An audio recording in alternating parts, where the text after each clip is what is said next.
and introduce you to our speaker, Felicia Gentinen. Felicia? Thank you so much, Maureen, for your kind introduction and for just always being our guide as we, endeavor to do these Zoom presentations and these educational presentations. It never ceases to amaze me as often as now as Maureen has assisted me with this, that each time feels new. And I was thinking, Day, it's a good thing I'm not an airline pilot because it's just way too many buttons and things to keep track of. So thank you so much, everybody, for joining us today. I'm excited to be sharing this information with you as a care manager in the work that we do. Death is a familiar friend to us, and it's something that we learn to embrace and accept. It doesn't make it any easier at times having experience with it, but it's a part of the journey of our work that we do with our clients, and so therefore it's very important to us. So I appreciate the opportunity to be here with you today, and we're going to just get rolling, and we've called this a discussion on death and dying because that's exactly what it is, and it's a theme that we're going to reinforce today. So, and of course, I'm going to struggle with buttons and technicalities throughout. So here we go. Again, thanks for joining us. I have a quote up here that is from Katie Butler's book, The Art of Dying Well, a practical guide to a good end of life. And I chose this quote. I'll read it first. She says, "I don't think people ever were free of fear of death, but clinging to life and being so unprepared for it is a modern experience." It struck me as true when I was reading Katie's book. And I feel that the quote represents well what I so often see in our practice as care managers as we're helping and guiding clients and their families while they navigate the aging experience and then the approach of death. And it's the idea that we have of wanting to help others better prepare for the death experience that is our goal with today's presentation. The topic of death and dying, as anyone who is alive knows, is wide and it's deep. So we're only going to scratch the surface today, but we hope that this discussion provides an enhanced understanding of death in our culture and how we individually can plan and prepare for our own death and the death of those who we love. So it made sense to us to think about looking at death and dying kind of in a little bit of a historical context versus now. Why is it that now, like Katie pointed out in that previous quote, why is it that we seem to have a more fearful, less informed context for something that all of us will experience? So if we take a look at what life expectancy was, just 122 years ago in 1900, most people lived, the average life expectancy was about 47 years. And today it's closer to 80 years. So right there tells us a lot about why we have experienced kind of this cultural shift. People didn't live nearly as long, and death was a much more rapid advancing reality in their lives. Likewise, causes of death around 1900 were mostly communicable diseases.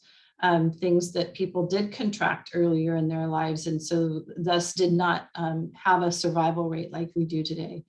Today we have causes of death which are much more related to lifestyle, things like heart disease, cancer, stroke, and so forth. So, and then another aspect of death that we want to consider as we think about the historical versus now comparison is that even as early as about 70 years ago, in 1949, about 50% of people died in an institution, so a hospital or nursing home.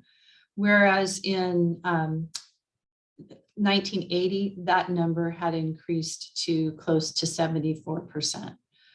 So that's a pretty big change of the number of people who used to die at home versus in more recent times dying in a hospital.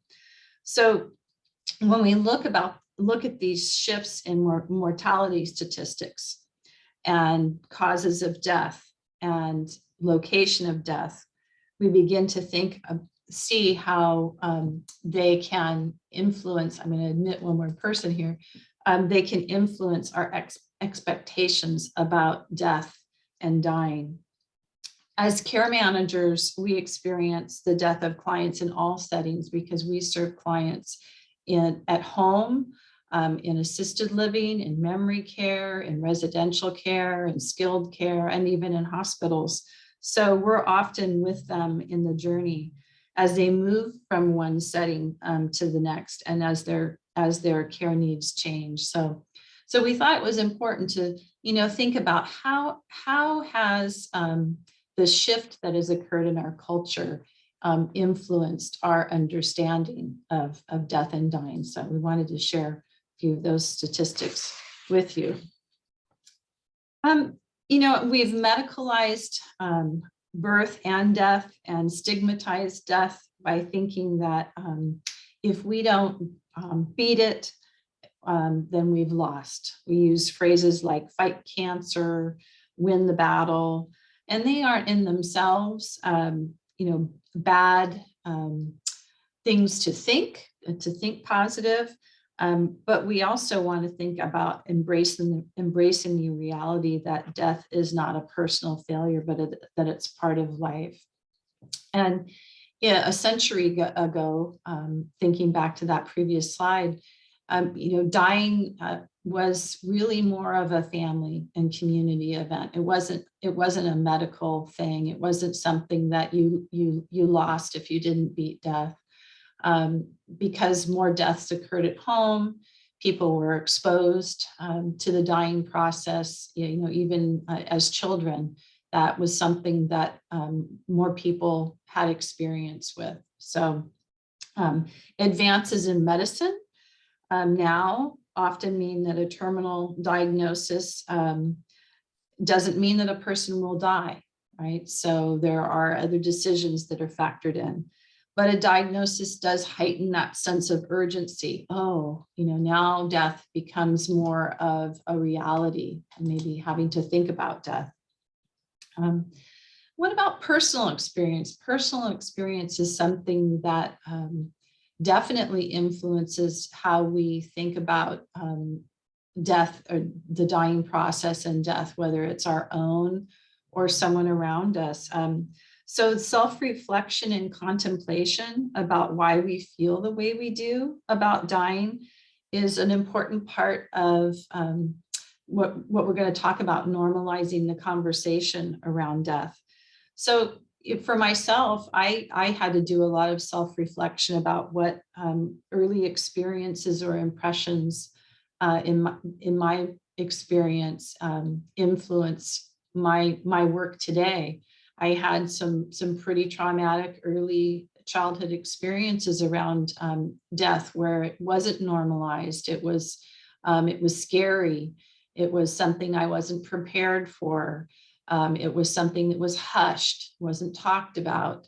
And so when I encountered it, that was exactly how I received it. And it created some trauma for me that I needed to work through as I entered into my mid and mature adult life, and then into my world of work. And so it's actually one of the things about my work for which I'm very grateful, is that I have had the opportunity to embrace death as a normal part of life, and that I've been able to share that experience with some very, very special people, my clients. So also another thing to consider is, are there cultural influences that help or hinder our embrace, our understanding of the death experience? So I want to encourage you that it's worth the effort to overcome, to understand what negative thoughts and beliefs you might have from your own experience about death, and that it's never too early to think about and discuss those thoughts and those feelings with people who are important to you, people who are in your sphere of influence and who may be part of your experience.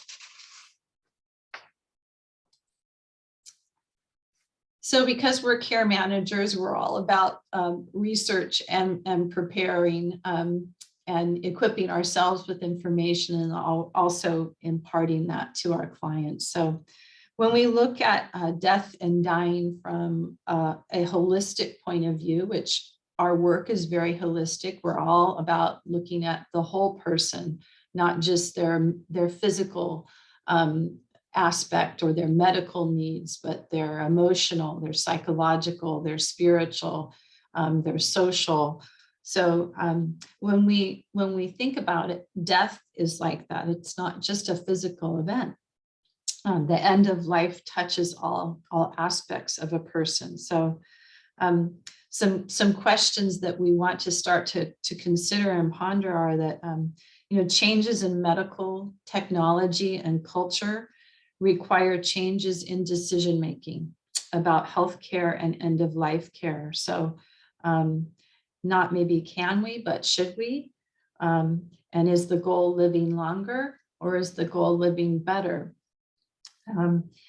Who should answer this question when it comes to a person who's dying, and how can the dying person have a say, right?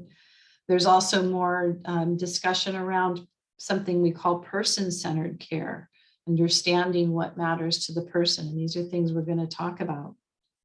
So there's been a shift in where we die. It was noted early in the earlier slide. There was a trend from home to hospital in the 20th century. Since about 2003, the trend is reversing. So for the first time in a long time, more people are dying at home than in the hospital.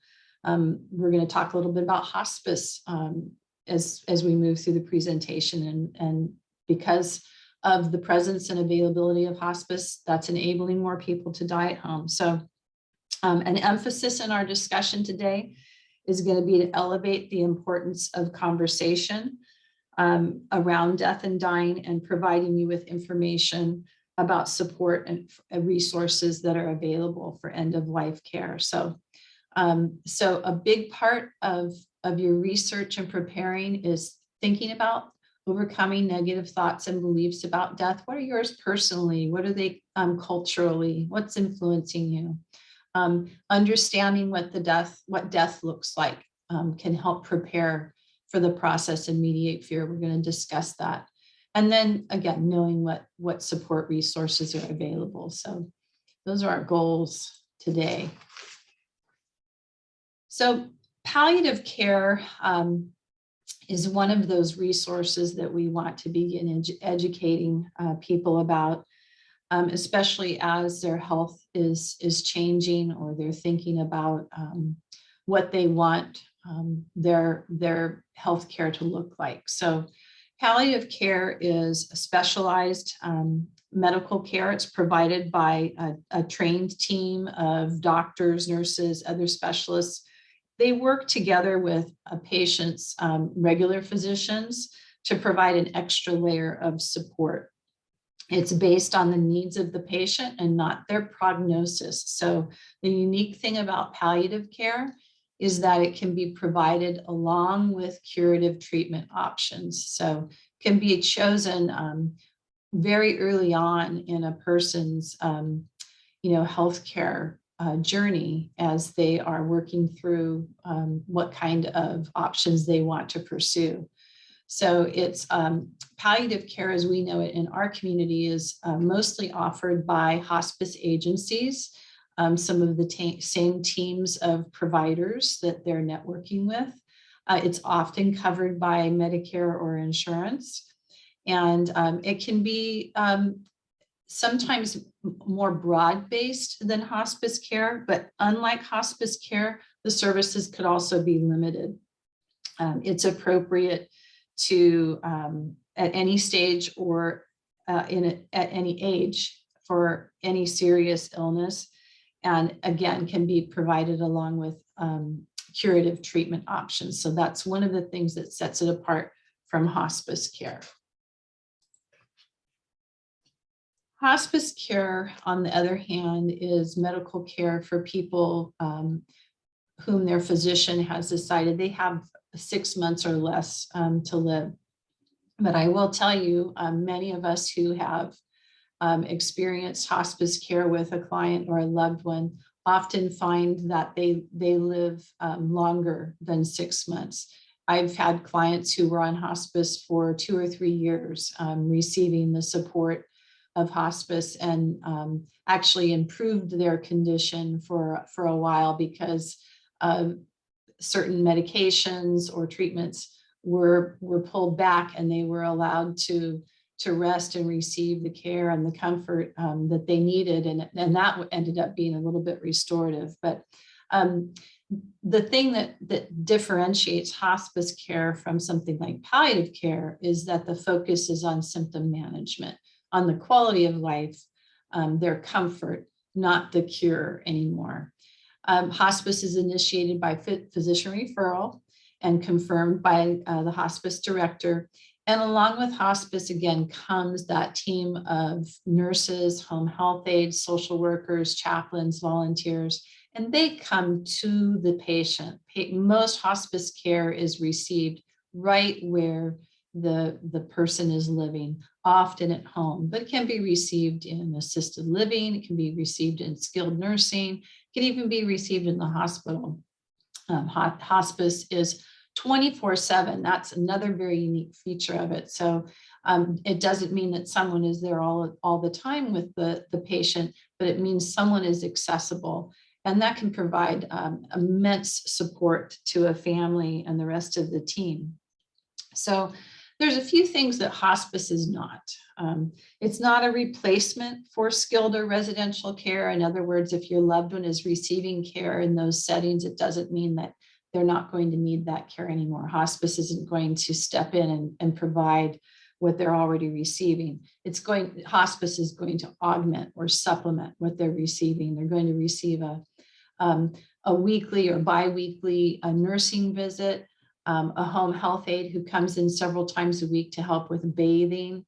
For those people who are in residential care or in assisted living or even in skilled care, that home health aide can be a tremendous asset. And especially for those who are receiving care at home from their family members, having that home health aide come in, having that nurse come in, that occasional chaplain visit, a volunteer, having access to a social worker who can help with perhaps some last minute end of life planning and so forth can be a tremendous help. So hospice also, to dispel a myth is not put in place to hasten death, not at all. I will talk with clients occasionally who are hesitant to embrace the idea of hospice because they've heard that, oh, all they do is take away all of your medications and give you morphine and keep you comfortable, and that's it. That's not the goal of hospice at all. Hospice is not to hasten death. It's literally to help a client maximize whatever they can to achieve the best comfort they can, and also to support their loved ones. So how do you know when it's time for hospice? I get that question a lot. So a person does not have to be bedridden by any means or in their final days to receive hospice care. In fact, we encourage people to embrace the idea that it's beneficial to embrace hospice earlier rather than at the very end of their days. And that is to take advantage of the benefits of hospice and the maximum support that they can offer. As I mentioned earlier, it can be used for months and sometimes even several years, as long as their medical eligibility remains to receive those services. So when should hospice be considered then? So if there's a significant decline in physical or cognitive status despite medical treatment, this may include increased pain or other symptoms, weight loss, which is substantial, extreme fatigue, shortness of breath or weakness. And again, the goal is to live comfortably and forego what might be debilitating treatments if they were pursued, and treatments which would no longer really be successful in curing or halting that life-threatening illness. Okay, so again, we encourage people to, talk with their physicians and explore the possibility of hospice care and the benefits, and to determine if it's time. So a more recent and developing service to support people at the end of life is something called an end-of-life guide. This is also referred to as an end-of-life specialist or end-of-life doula. You may have heard the term doula, which means guide. End-of-life guides often work in tandem with hospice. They provide additional support to the dying and their families. But unlike hospice, an end-of-life guide will spend many hours with their patient during the active dying process. This is sometimes referred to as an end-of-life vigil, during which a family will often really benefit from the support and comfort and help as the dying process of their loved one unfolds. So the services of an end-of-life guide or end-of-life specialist are non-medical, unlike hospice, which is focusing on providing the medical support necessary to keep the patient comfortable.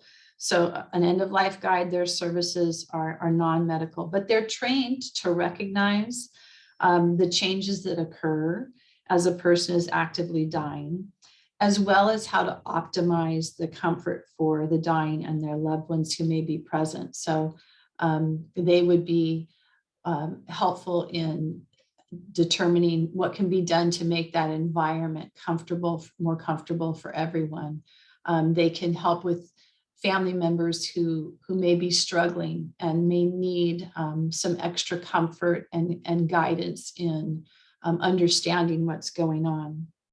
Now, an end-of-life guide or specialist services are not covered by insurance. They're usually private pay, but it's an up-and-coming service. Again, it's something that's more recently developed, and we're seeing more opportunities to access their services. So I think it speaks to the cultural shift that we're seeing happen with people wanting to know and have more support for the dying process and death, whether it happens at home or elsewhere. So part of our presentation today is that earlier this year, as we were developing the content for the presentation, I had the privilege of interviewing an end-of-life guide, and she shared some of her wisdom with us. So Myra Bennett is a certified end-of-life guide, and a little bit about her. During and after the loss of several of her own family members and friends, Myra experienced a calling to hospice nursing. And at that time, she had been a nurse for nearly 30 years with the goal of always promoting, health and life, healing people. But it was only after becoming a hospice nurse that Myra recognized her calling in the field of death and dying. And it was during those years of giving bedside care to many and assisting their family and caregivers that she came to understand that the process was much more than just their beloved's passing. she became aware that it was not only the dying person, but all of those present who could benefit from care and support. And it was then when she began to see herself in the role of an end-of-life guide. Myra is also the author of Dying Made Easier, and it's what she describes as a handbook of pertinent information and suggestions to consider with the end-of-life process. So I'm going to turn up the volume a little bit, fly this ship right, and then I'm going to advance to the next slide. And we'll hear the pre-recorded video or pre-recorded conversation that Myra and I had a few months ago. All right, so let me get my volume up here. Make sure you can all hear. And here we go. Thank you so much, Myra, for joining us in our discussion about death and dying and how to prepare for this aspect of our lives. When you're working with families,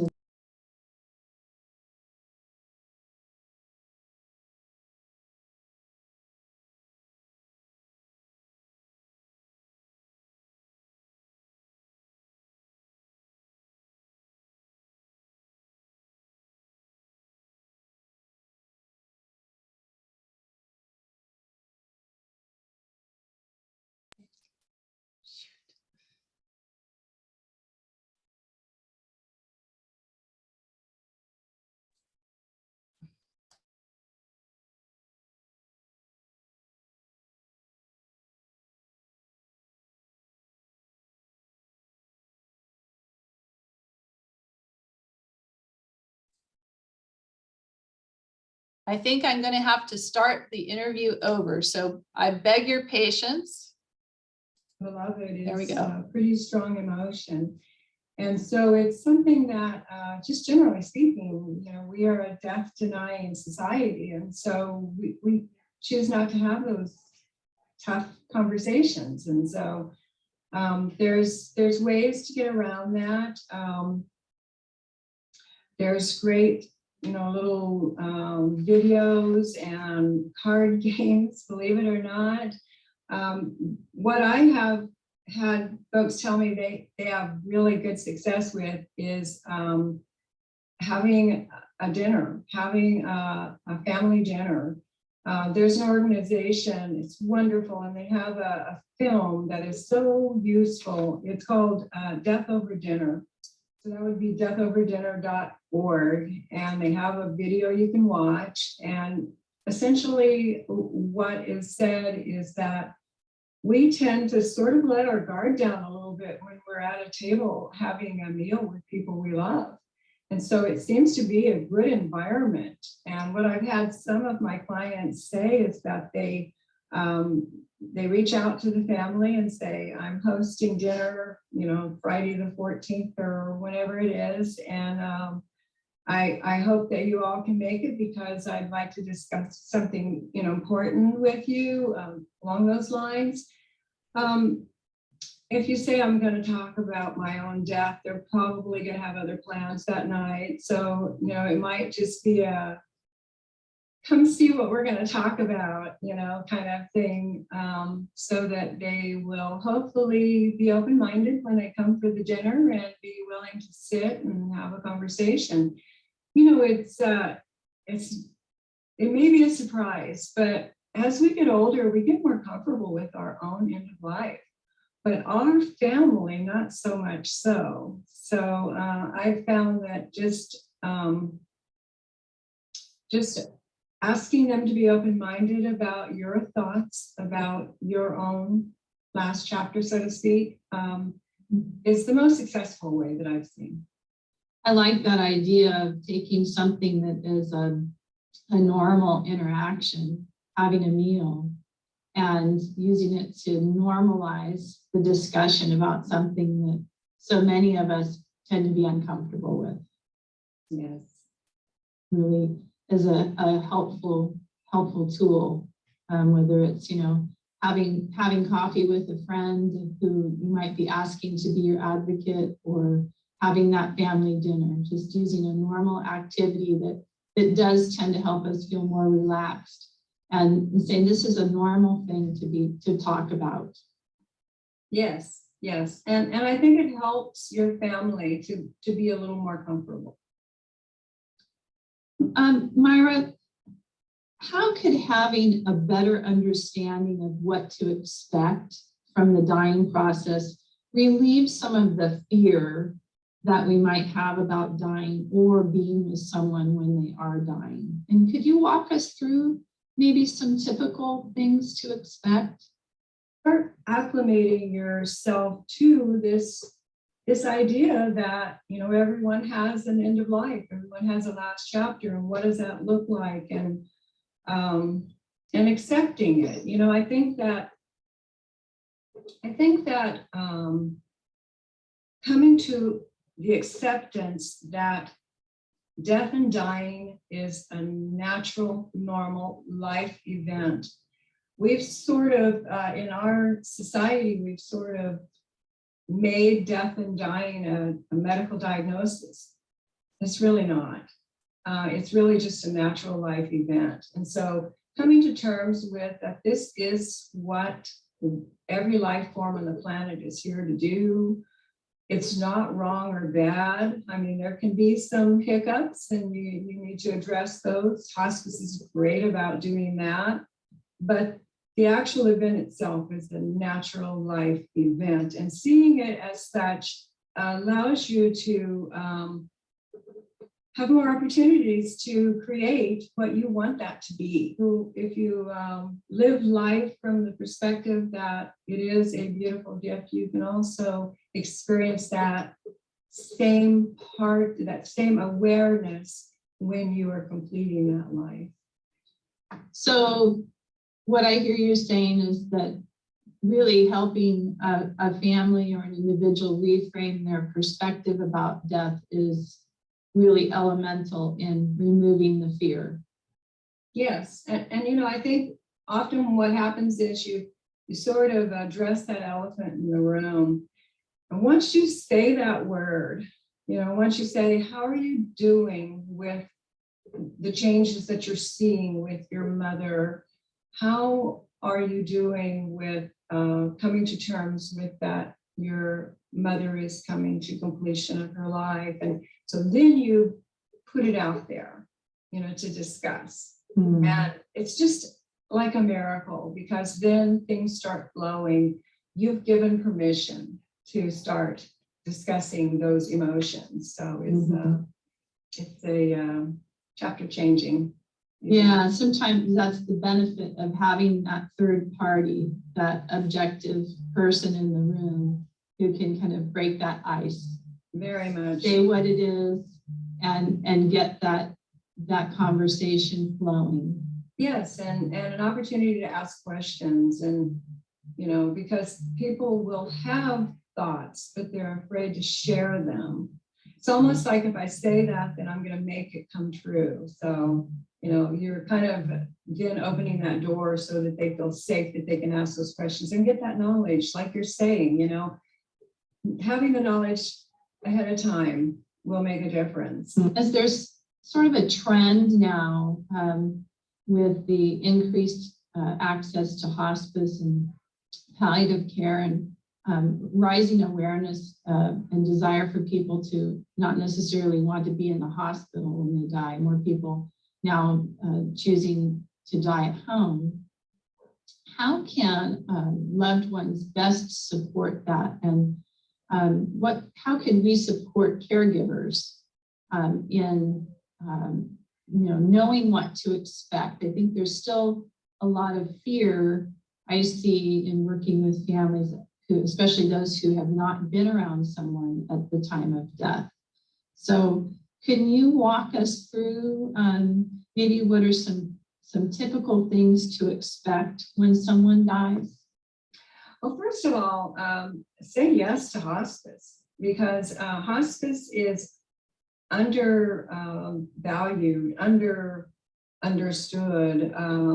underutilized. And the statistics, I think, is something like 2 weeks is about the extension of when a person is on hospice, when oftentimes they're eligible, months before, and so take advantage of that, because hospice is such a resource. I mean, they really do a very good job as far as educating, getting people ready for how is the care going to change as your loved one is dying and things like that. And then resources, they have social workers and such.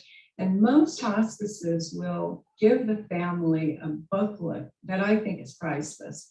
It's the title of it is Gone From My Sight. I pulled it out just to remind myself to mention it today, because it's written by a nurse, Barbara Carnes, and it really is so beautifully put together. But what she includes here is the time frames, and knowing what's going to happen during this time frame is just so valuable. So basically it's separated into 3 parts. So the first one is weeks to months. What do you expect your loved one to be doing? What kind of changes do you expect to see in that time period? And then the second one is days to weeks. What new things are happening now that I should be expecting to see, so that when I see them, I'm not frightened by them. And then the third one is the hours to days. And so she breaks it down and tells you, you're likely going to see changes to the breathing, or you may see that your loved one starts running a temperature, or those sort of things, so that if or when that happens, you're not seeing it as a crisis. I think that's where the anxiety comes in and creates so much suffering, for everyone, is because they're not prepared. And so they think, well, there's this elevated temperature and this is a problem, whereas if they know these things and expect them to happen, and they realize, well, this is a normal part of how the human body does what I call its shutdown mode. And these are the symptoms that we see when my loved one is doing this. So that's the best resource, really. That sounds like a fabulous tool. And really what you speak to is the value of utilizing the tools that are available, being brave, accessing them, becoming familiar with them in advance. Yes, absolutely. Yeah, the value of planning and educating oneself. Exactly. And that if at first it seems anxiety provoking, it's only because it's unfamiliar, but that it will be comfort providing in the end. Well said, yes. To equip oneself.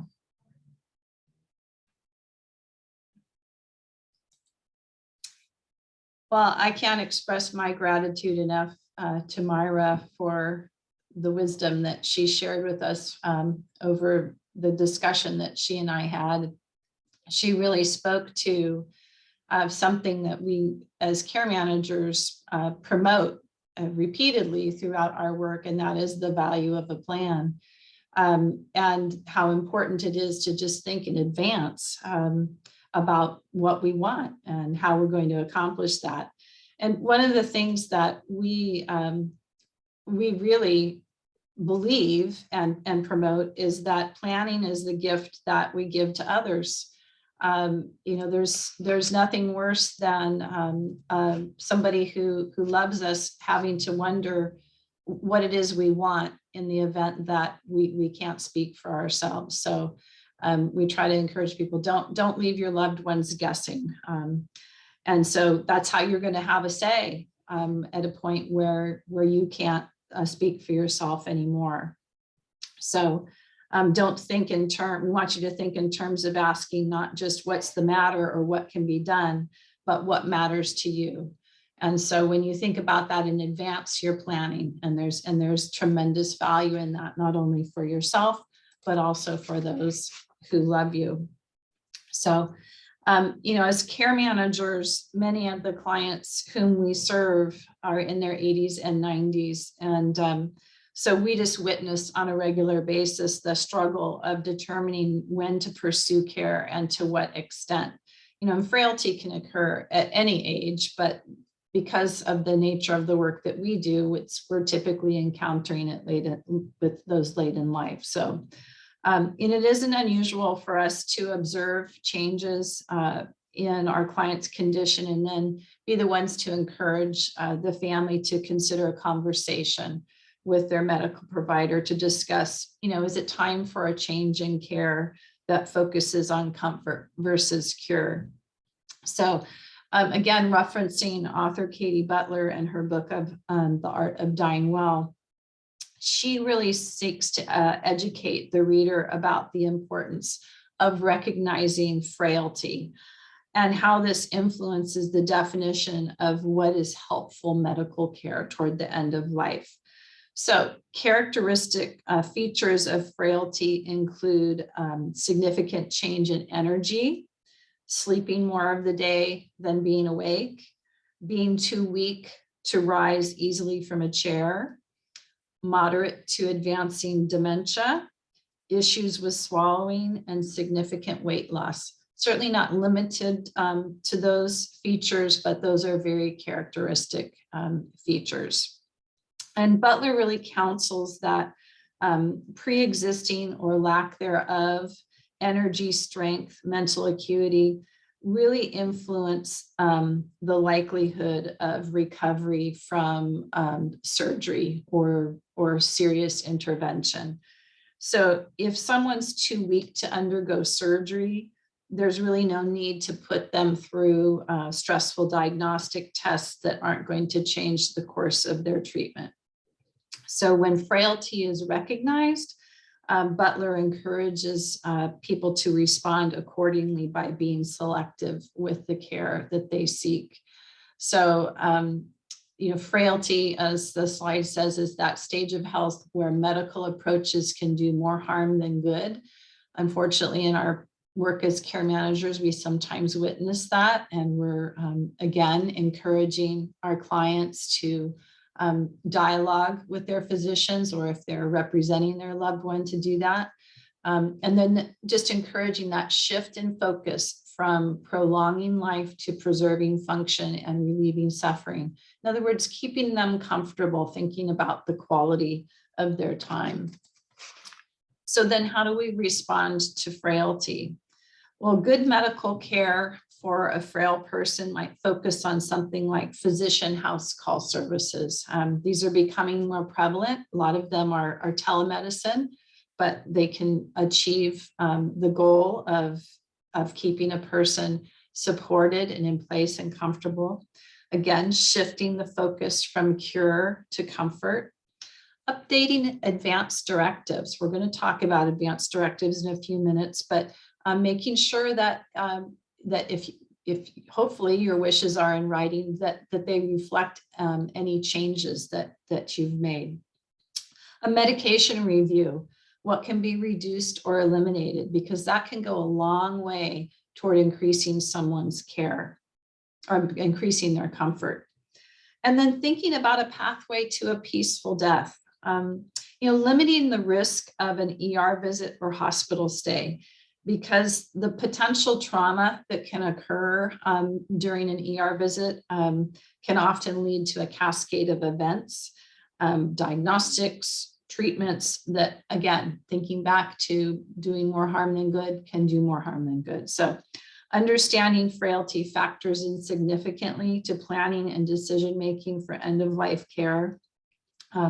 Again, something that we as care managers working with our clients, because we're walking through them walking with them in this aging journey, we're observing these signs. So if you're not sure if your loved one is frail, ask the doctor what they think, ask someone else, and make some observations of your own and document, and then begin to ask questions about, should we be pursuing that level of care? Is that really going to make a difference in our quality of life? And is that really what we want? So don't make your loved ones guess what your wishes are for end of life care. And also, please write it down. You've got to figure out what it is you want, and then you've got to document it. And Myra really emphasized having those conversations with loved ones, and we do as well. So what are your wishes for your care? Do you want life-sustaining treatment? What kind and to what degree? We're going to share some resources for just making those decisions. And then who's going to speak for you if you can't speak for yourself? And we're going to talk about two types of directives that are particularly prevalent in our medical system. So you're going to want to determine the best tool for making your wishes official. Okay. So you're going to communicate your wishes with what we call an advanced healthcare directive. And we're going to take a look at two kinds of those.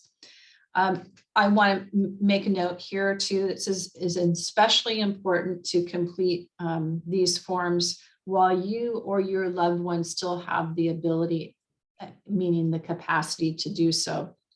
If there's a dementia or a terminal diagnosis that's recently occurred, don't delay. You want to make sure that you document your wishes as soon as possible. So these are examples up here on the screen of two types of advanced healthcare directive.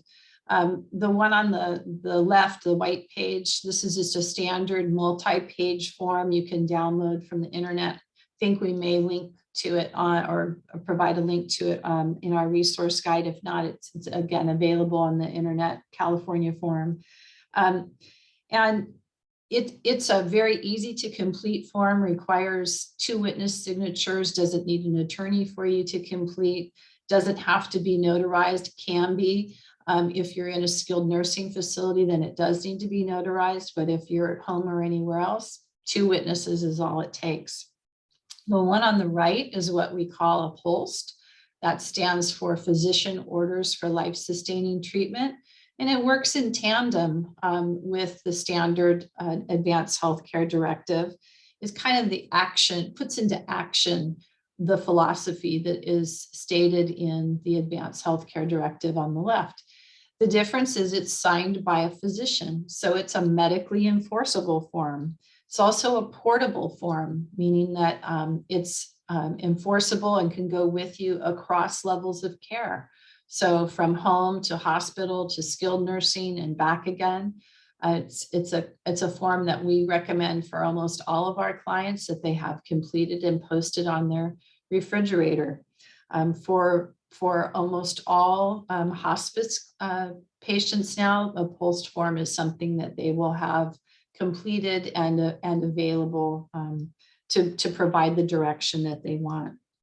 So a POLST can help prevent unwanted or medically ineffective treatment, and was developed to help do just that, to help prevent unwanted treatment and to reduce patient and family suffering, and to help ensure that a person's wishes are honored. So because it's a medically enforceable form and can go with a patient, makes that much more likely. Okay, so these are the documents that are easily available. How do you arrive at what to include in the content of them? We're so fortunate now that in the last 15 to 20 years, different organizations in our country have really worked hard to develop and promote some end-of-life planning tools that are very easily accessible and easy to use. And what they do is they really lend themselves well to encouraging and guiding those conversations that Myra talked so much about in our discussion. She mentioned Death Over Dinner.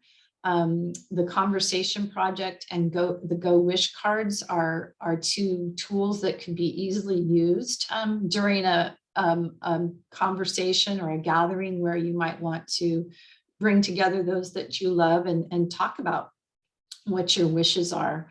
The Go Wish cards literally are a deck of cards with questions, and they help you prioritize what's important to you. So You don't have to be 80 years old to have a conversation about what you might want the end of your life to look like. You don't have to have a terminal diagnosis either to have that conversation.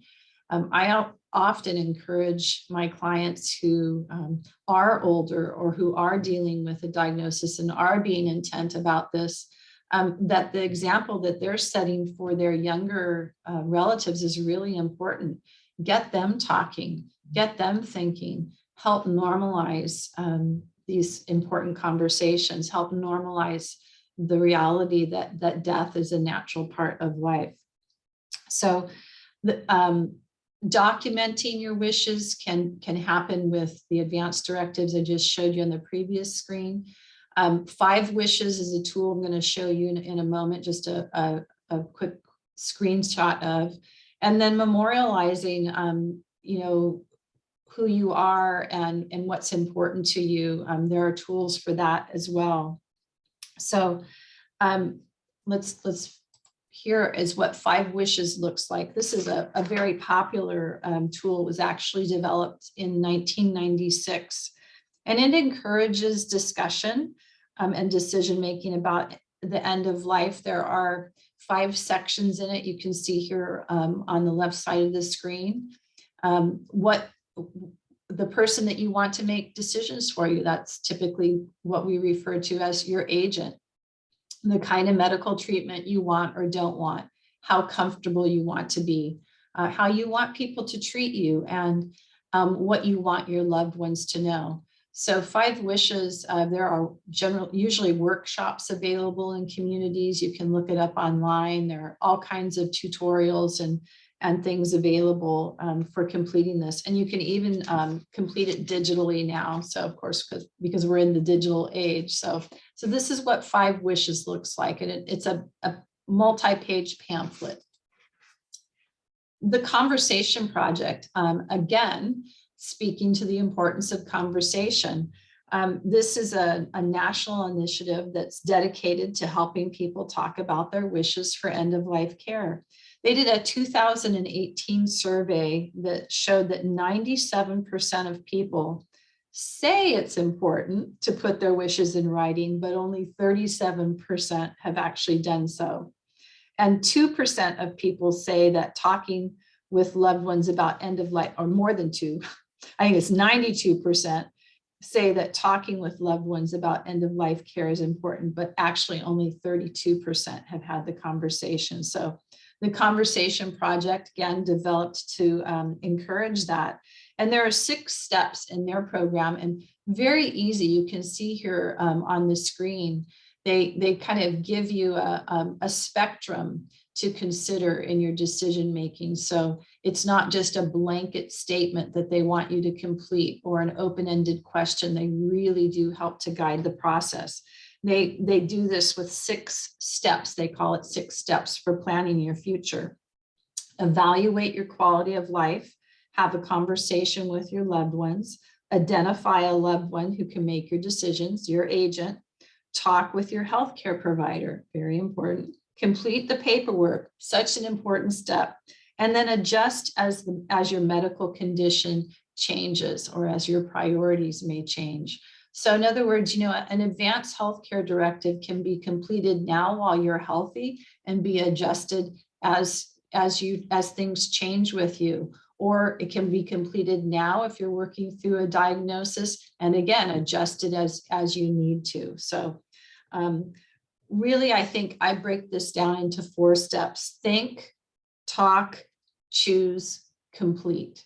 So think about it, talk about it, choose how you're going to document it, and do it, complete it. And always remember to share it with the people who you love and the people who you're going to task to make decisions for you. Our discussion really wouldn't be complete if we didn't talk about one of the hardest steps, really, I think, to discuss, and that is the end of life, final arrangements. What happens to me, what happens to you after we die, right? I've walked with several clients now through this process, and family members, and I can honestly say it's easier to do it ahead of time. It's right up there with not making your family or your loved one, your agent, guess what kind of end of life treatment you want. Don't make them guess how you want to be memorialized, or if you want to be memorialized, or what you want done with your body, with your remains. There are more and more choices available to us today. So that warrants what? More research, more investigation, more decision making. But that comes along with having more choices. So when it comes to burial or cremation, do you want traditional? Do you want a green burial? How do you want your ashes disposed of? Or what do you want done with them if you choose cremation? Make those arrangements ahead of time. Talk with your family and friends, go to the mortuary, contact the organization who might be handling your cremation. If you want organs to be donated, make those arrangements ahead of time with the organizations that will handle that. What kind of service do you think you want? It's really okay to say what kind of service you think you want. And having those conversations with people who are important to you and to whom you're important is a healthy and good thing. Again, just like talking about death. So take notes during those discussions if you're a family member and you've been approached by someone you love or about their death and their dying experience. Take some notes, write it down, and then take some action. Identify the resources you need for your arrangements and make the plans ahead. And again, it's difficult, but it's worth doing ahead of time. I've had more than one person thank me for walking them through doing that ahead of time. What about end of life and life after loss? One of the benefits of hospice that I didn't mention earlier is that hospice sticks with the family, the loved ones, the friends after the loss of a person. They're there with bereavement services. They check in. They will connect people with other resources that they may need in the way of grief counseling and so forth. Faith communities are another great resource for bereavement help, support groups, individual or private counseling, of course, friends and family. But I encourage you to identify the sources that you think might be support for you, sources of support before the loss.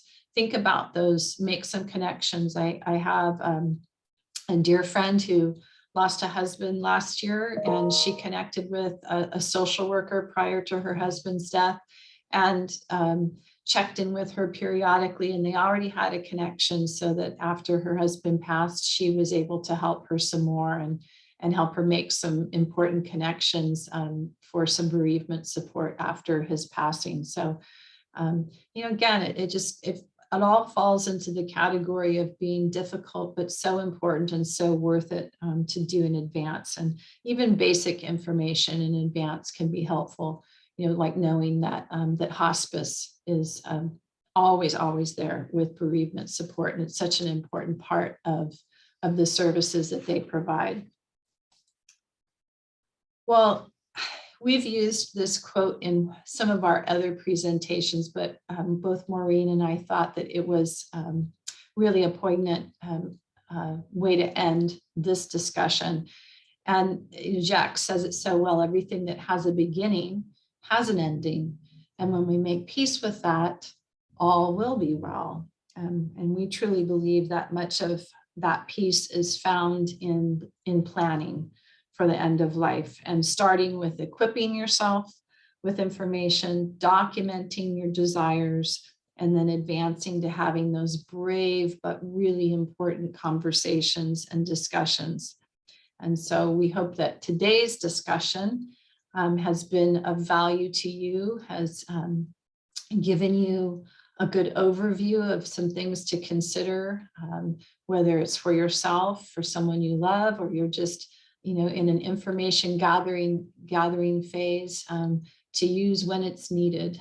But we want to thank you for joining us today. And I think we're going to open it up to questions.